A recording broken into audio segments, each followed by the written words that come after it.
Hey, it's Emily Williams, the founder of I Heart My Life and your host of the I Heart My Life show. This is episode 163, how to handle the I don't have the money excuse on sales calls. And this is a real life coaching session with one of our clients, Suzie Flynn. So Suzie works with virtual assistants to support them in starting and growing their own business. And one of the excuses she hears time and time again on sales calls is, I don't have the money.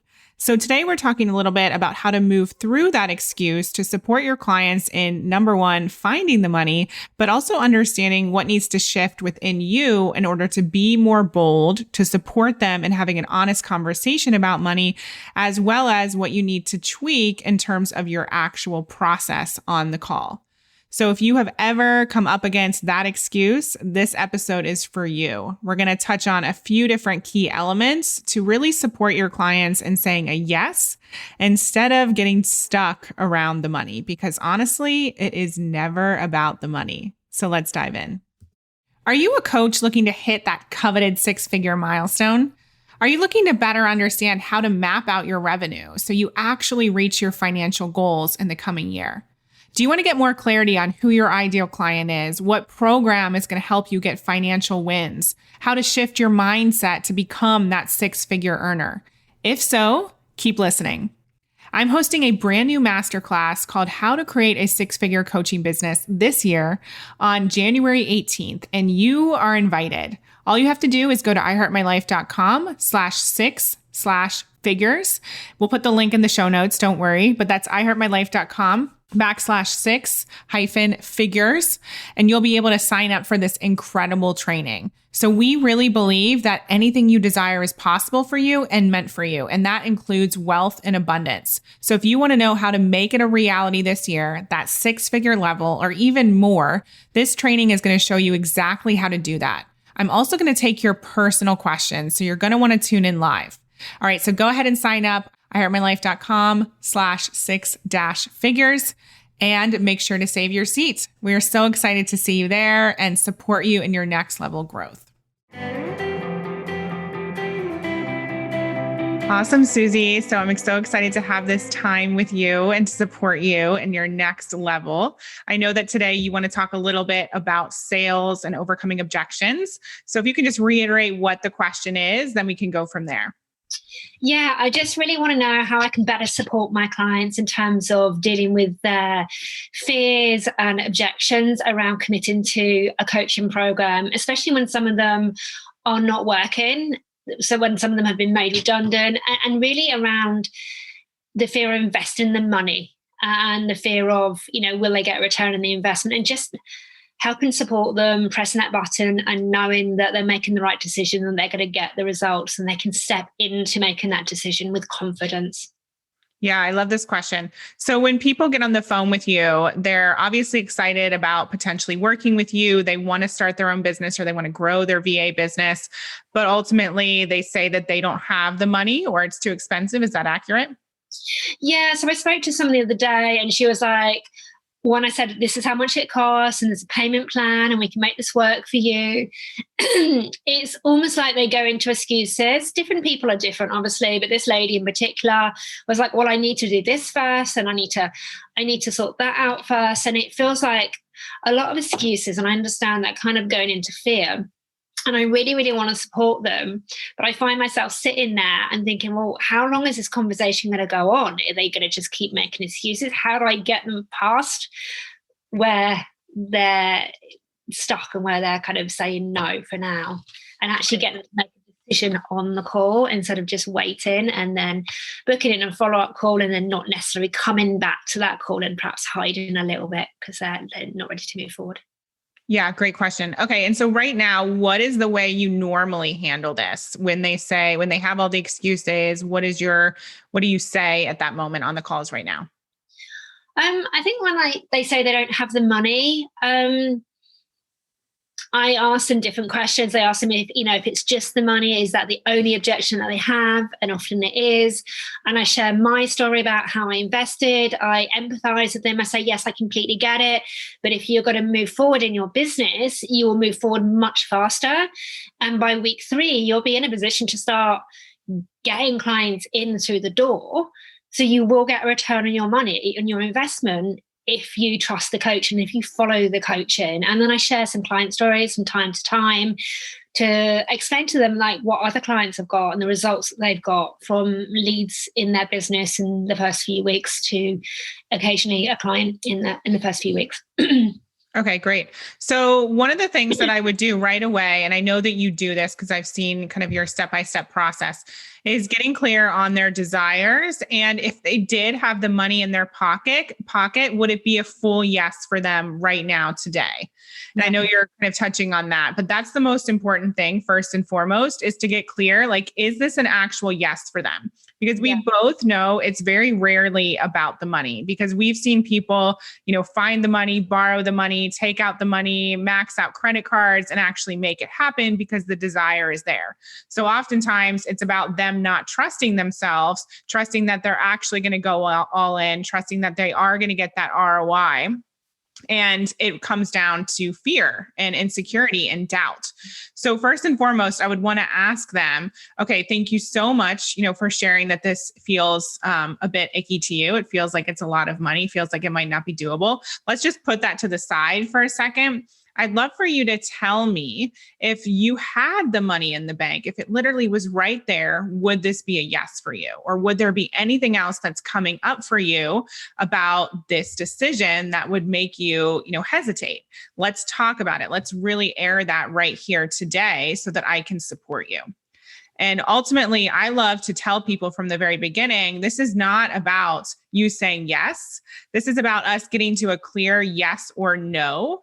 And if this program is right for you, I will help you find the money. I will help you find a solution to be able to say yes. But if it's not, I'm not going to talk you into anything.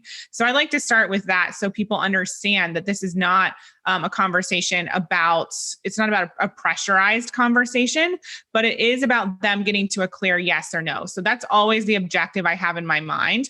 And, before we even go further with the process, I always like to remember that I can't want it more than them. And so there are going to be some people who aren't willing to find the money and they're not willing to make a change. And they're so set in their ways that you could, you could hand them the money and they probably wouldn't say yes because they're just not ready and they're not there yet. So I don't want you to think that, if that were to happen, that you're doing something wrong, but there truly just are some people who aren't yet there. Does that make sense so far? Yeah, that absolutely makes sense. I mean, thank you. And I think just sort of asking them if you had the money available in the bank, would it be a yes? And it's about getting that hell yes or hell no, because I don't want to continue with someone that isn't a hell yes.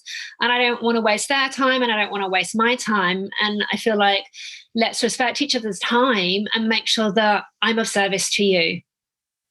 Exactly. Yeah. And you can literally say that. Like, I only work with people who are a hell yes, and they're ready to really do this because that's what it takes. So what would it take for us to get you to the hell yes? What does that look like? Let's think about a previous point in your life or in your business where you were all in. How did you show up? What did that look like? Because for some people, I know a lot of people feel this way.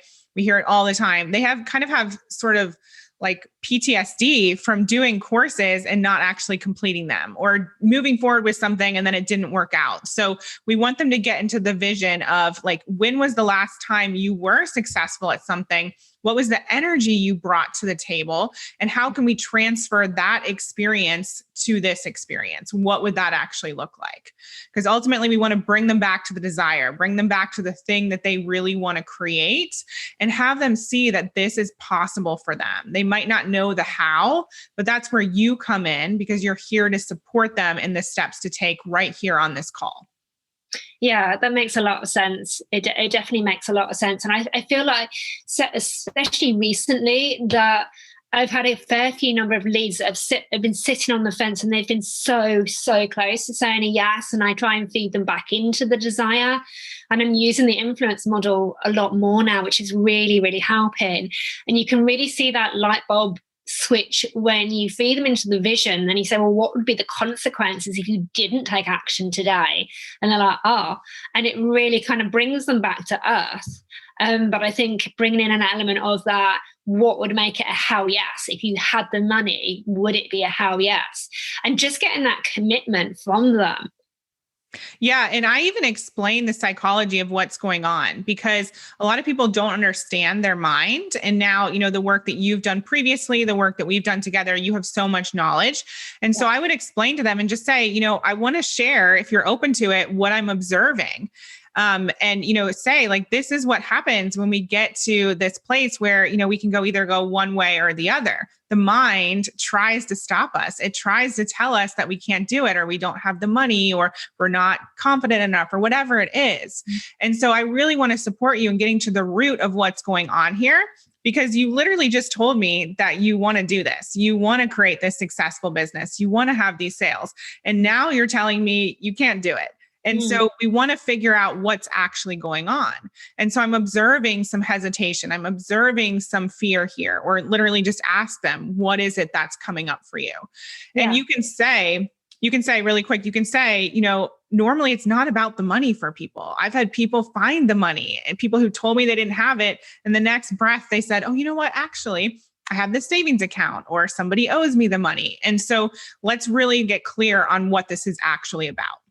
Yeah, that all makes sense. And I think one of the things I struggle with is like the amount of time it takes me to go through this kind of conversation. And like, we have half an hour scheduled in the diary, and my calls might be 45 minutes. But then if I spend a lot of time on the money, I sometimes think, God, I'm spending so much time. Shall I just book a follow-up call? Like, how long am I going to be on this call for until I get a yes? But I guess the answer is like, you stay on the call until I say hell yes, really. Yeah. So what I would recommend is that you block out a full hour for this call. You might have some ends quicker than that, but at least for this point in time in your business, give yourself the space, because there's nothing worse than being in the middle of this conversation and needing to go and jumping off the phone. And like you said, you want to be able to manage expectations as well for your own calendar. So I give yourself an expansive amount of time, but we can also take a look at, what is the information you're providing them with before they actually get on this session. So for example, when people book a call with us, there's a page that pops up, and I actually have a little video that I filmed, and it talks about what I want them to do before the call. And so that could be take a look at all the information about the program. It could be reviewing their financials, having conversations with anyone who's going to be involved in this decision. Because as well as I do, we get a lot of people who say they need to talk to their husband. Yeah. So have all that stuff done ahead of time and really train your community to know that that's how successful people show up. They show up prepared. So then you're not like going through all the program information necessarily on the call. You can get straight to like, what are your desires? What is it that you want to accomplish? And you should already have some of that information based on what they fill out ahead of time. And then you can get more to the point.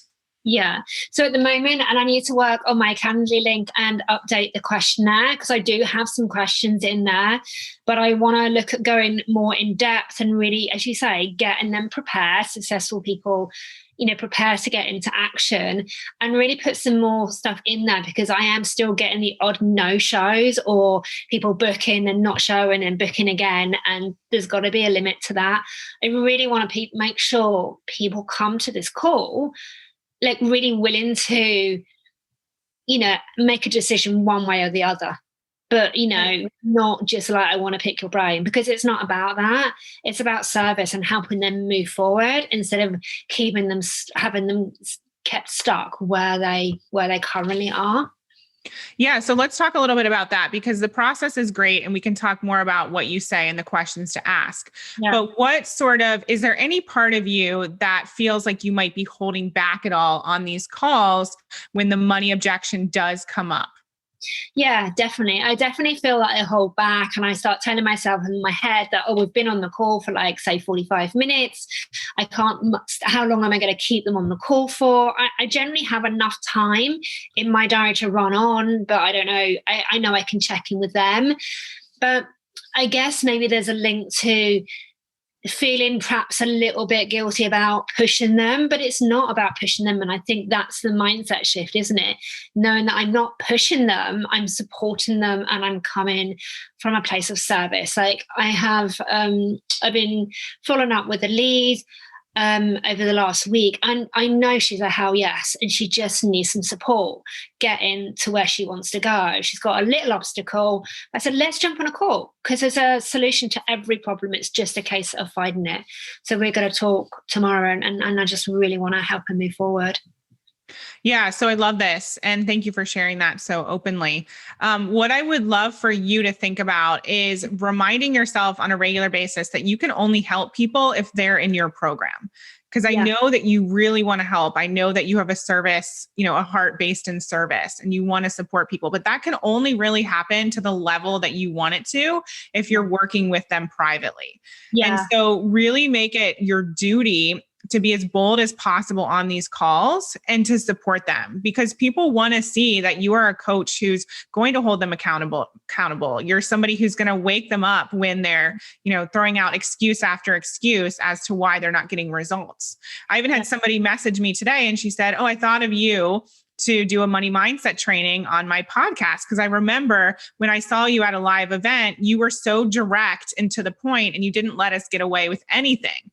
And that stood out in her mind. And that was a reminder for me. I remember that event. I was telling, somebody told me some sort of BS that she didn't know who her ideal client was. And I was like, "No, you know who your ideal client was." And I just kept pushing her. Right. Yeah. But I had to build up my confidence to get to that point, to know that that's actually the best way to serve people. Me shrinking, me worrying about being too pushy, that's about me. And that means that I can't actually be in service to the person on the other end of the phone or at the event. Yeah, I definitely feel my confidence has increased a lot over the recent weeks, and using the influence model really, it just flows seamlessly. And I'm probably not using it perfectly, but it's definitely a framework to have and to use in the client calls. And I definitely feel more confident, and I'm definitely more assertive with my clients. But I think there's just still a little bit more work to do there, and not just, accept it as like, oh, okay, let's just book a follow-up call. Like I finished with a client last week, and we were chatting at the end of the session, and I perhaps hadn't planned for this as well as I could have done, because I got to the last 10 minutes of the session, and then we looked at the next steps. And she's lovely. She knows she wants to work with me again. I want to work with her. But I felt like I was going around in circles a little bit and not getting anywhere. And maybe I was a little bit tired as well. And I was like, well, let's just book a follow-up call. But if I'm letting myself off the hook, then effectively I'm not being 100% in service to my clients. And I truly want to be. So I think it's about recognizing where I'm coming from as well as my clients, because I have to take ownership of the way I show up as a coach. Right. And this is not about being perfect, but I would think about what word resonates with you. Like for me, for this year, one of the words that resonates is bold. And so I ask myself, if I were to be bold in this situation, what would that look like? For example, during one of our launches, I was actually reaching out to people personally. And I asked somebody who was on the fence, I said, how would it feel to say yes right now? And she said all these incredible words: amazing, exhilarating, extraordinary. And I said, okay, great. I'm going to wait right here until you make the payment, and then we're going to celebrate together. And she was like, okay. So, what is that next level of boldness? Because you have made incredible strides over the last few months. What is that next level of boldness? And I think confidence as well. It's kind of almost like a take it or leave it energy. When you're dating somebody, we don't want to be so needy and we have to have this person, right? Like I used to be like that, and that energy is not attractive. There are plenty of fish in the sea. And so how can you show up as bold, but also confident, and knowing that they have to meet you halfway? They have to really want this. Yeah, I think it's, as you say, letting them know that I can only be of so much service until I get them in the program. When I get them in the program, I can help them shift everything that they're talking about. And if they keep making these excuses, which is what they are, then I keep staying stuck. And if it's a hell yes, let's sit together on this call until we get this sold. And if they haven't got time to stay on the call for another 10 minutes, let's book in time for later today. And I'll stay on for as long as it takes to find the money. And if you need to go away and do stuff, then let's book a follow-up call in. But make sure you turn up to that follow-up call. Turn up and show up with the commitment. If it's a hell yes, act like it's a hell yes. Love it. And how would that feel for you? Yeah, it would feel good, because I'm supporting my clients. I'm showing them what's possible. And I know everything's possible for them. Everything is 100% on the table for them. But they're so used to being in a place which feels familiar for them of fear and uncertainty and doubt and perhaps feeling a little bit scared. So it's my role to help move them from the familiar to the unfamiliar. And over time, we can switch that unfamiliar back to being familiar again, and it will become natural, and they'll have this successful VA business where they have the clients they want and then moving towards the lifestyle they want, because it is possible. We both here today are living proof of that. Yeah, love it. And the final piece here, I would say, is, I know this might sound counterintuitive or, different to what we've just been talking about, but try not to be attached to the result.